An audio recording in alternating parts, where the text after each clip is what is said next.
Hey, what's happening, guys? I like how I said that I was gonna come home a few hours ago, commentate on the video, and afterwards hit the bed. And I just came home and completely skipped the whole commentating video portion of the day.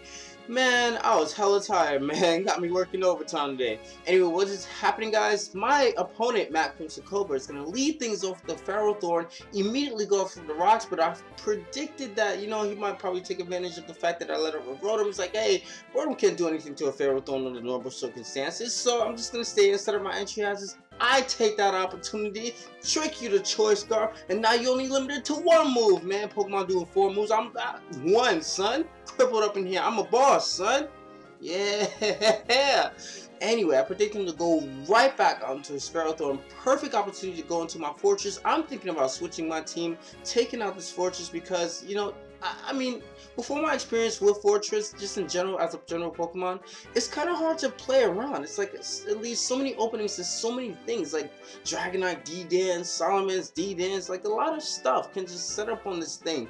But at the same time, I love it. You know, I don't know what it is about Fortress that I love so much. So anyway, I'm just going to go for the Stealth Rock, even though he has Espeon, and then afterwards go for the Rapid Spin, because I would imagine that he would think that I'll go for the Rapid Spin initially just because I saw that he has the Espeon in play, so I thought he might do the opposite because it would be kind of obvious to switch right out into Espeon right away. So to kind of play against good players, you have to do the retarded thing, if that makes sense. So like in this case, Lucario, right, he's going to come in and go for the Swords Dance. I knew that. I'm just going to take the time, go for the Bullet Punch to accumulate damage on it, and then afterwards, knowing that he's going to go for the Close Combat, since he'll get a defensive drop on after he does Close Combat on the Fortress, I can come back in with the Scizor and finish it off, provided that he stays in with the Lucario with Bullet Punch as soon as I come back in with the Scizor. So that's what I'm talking about, like doing retarded things on smart players. It's just the operative of how it works right now. It's 5th gen or year.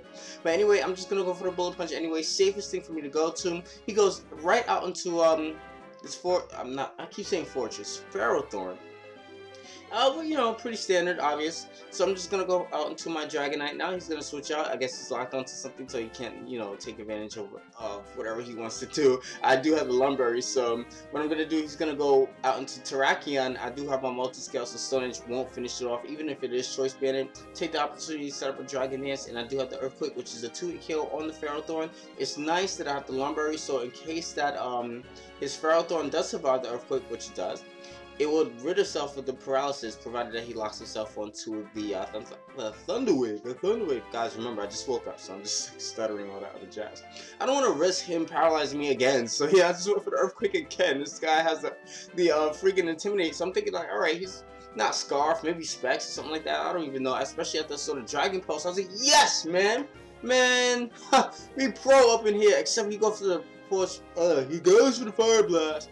And I'm like, wow, like as soon as I saw Fire Blast, I was like, whoa, oh, okay, you know, I was completely shocked because, in my own opinion, I don't see Dragon Pulse, you know, as much as I've seen, like, you know, Dragon Claw or Outrage and things like that. So it kind of surprised me a little bit. I thought he was like Specs or some kind of, you know, gimmicky set or something like that. So he's gonna go for the Stone Edge, which is more than enough to take out my Politoed at the moment. And Stone Edge is the best option that he has at the moment. I'm just going to go for the Earth Power, predicting him to go back out into either Lucario and or the Ferrothorn. Since he's locked on the Stone Edge, it won't be smart for him to stay in. And even if he does hit me with the Stone Edge, it's not a one-hit KO. I could recover HP back with the Giga Drain.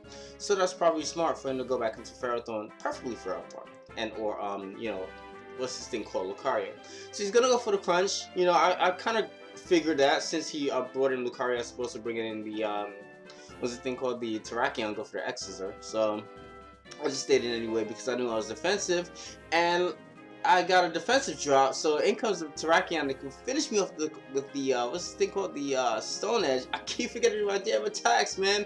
Double Life is messing around with me, man. I should be more on point with my stuff, man. Stone Edge, man, you already know what it is. Close Combat, man. Come on, Kashi. You've been doing this for like 3 years, son. You don't know these names of these attacks, man. Switch out to the, no, it's a Rotom. Switch out to the Rotom. It's not a cause she, dang, son. Anyway, he's gonna hit me on the switch out into, see, oh my, I just said it. It's a Rotom. He's just gonna switch out into the Rotom, right? And that's kind of annoying, ladies and gentlemen. Trust me. I get so annoyed at myself when I forget these damn names. But anyway, he's just gonna 2-hit KO my Rotom with the Stone Edge, and then afterwards I'm gonna bring out in the Celebi, which is what I should have done to begin with, to rip myself the -1 defensive job that I did receive after the crunch from Lucario. So now in comes his last Pokemon, which is a Suicune, which is good in this case, because I mean, good and bad. It all depends on if he has Calm Mind. It all depends on if he's faster, because I am a defensive set. So I didn't expect to outspeed, but I actually do. And Giga Drain looks like a 3-hit KO at that moment. So it looks pretty cool, even provided that he doesn't go for the Calm Mind. I don't even think he has Calm Mind. Maybe it's like a Rest Talk, Roar, and or Rest Talk, Surf, and Ice Beam kind of set, whatever like that. So yeah, at this moment it's a good game. So I definitely had a lot of fun. I'm hella tired, so forgive me if I'm not shouting at the top of my voice. But yeah, definitely had a lot of fun. So viewers, do not forget to rate, comment, subscribe, and peace. What you doing?